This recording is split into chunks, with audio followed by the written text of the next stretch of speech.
Magandang araw sa inyo lahat. Nag-record ako kasi para kung may magtanong sa akin, ito na po yung sagot.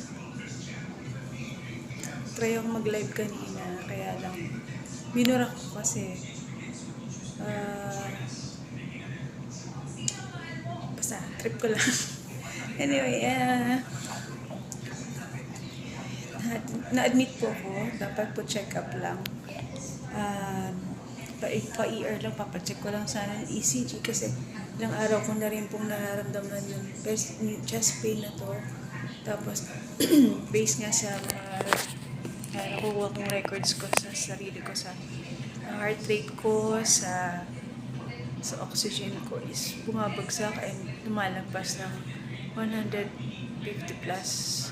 So, kahanina, umaga hindi ko na po kinaya yung pain talaga. Mabigat po yung dibdib ko na may nakadagan. Tapos, may natusok po dito sa bandang ng pacemaker ko.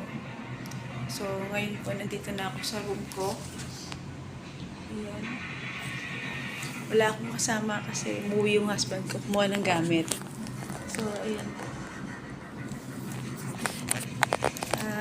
As I've said nga po na paulit-ulit is hindi ako pwede sa public.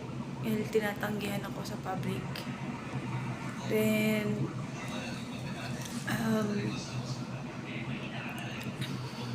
ito, hindi ko alam kung anong tawag dito eh. Ayan siya. Ito yung halter siguro to kasi kung pinipindot ko nagre-record yung heart rate. Tapos itong isa hindi ko alam kung para saan. Ayan siya. So ito po yung nakakabit sa akin ngayon. Ang sabi po ng doctors kanina sa akin is, at saka nurses is, sa ER, bumabagsak yung heart rate ko ng 40s, 30s. So, nagbaback up yung pacemaker din. Hindi kailangan akong ma-admit dahil kailangan ma-investigate kung bakit sobrang baba kahit naka-pacemaker. So, hindi ko alam kung ano pong gagawin sa akin. Tomorrow ko pa makakausap yung mga doctors ko. Sila Dr. Bayuga and Dr. Bayawa, yung nagkabit ng pacemaker ko. Kaya,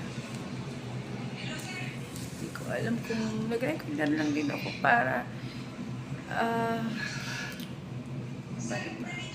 so yun, para hindi na nga kayo magtanong ng tanong. Salamat po sa mga prayer warriors na patuloy na nagdadasal para sa akin. Kagalingan po. And medyo nakatlang ako dito kasi dumating yung nurses. Nilagyan ako ng diaper kasi hindi ako pwedeng bumangon, hindi ako pwedeng mag-CR, dumumi or umihi, mag-urine. Hindi ko po alam kung bakit ako hindi pwedeng mag-CR. So, kaya nakat.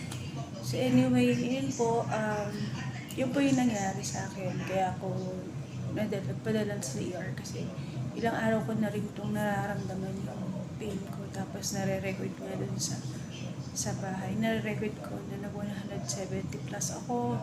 Then yung heart rate ko bumabagsak sa 30s, 32, pinakamababa.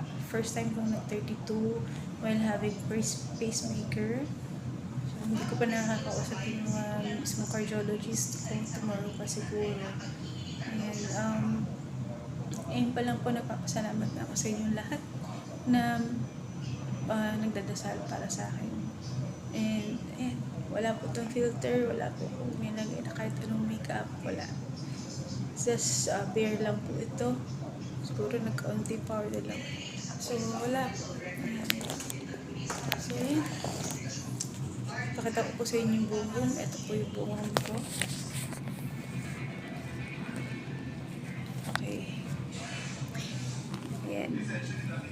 And telemetry po, nasa telemetry ako, pinaka-ICU ng cardiovascular unit. So may nire-record, nakikita nila yung sa station yung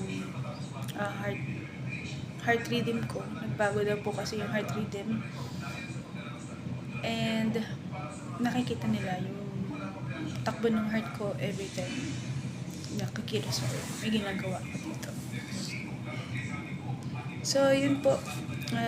Salamat po sa inyong lahat. God bless po.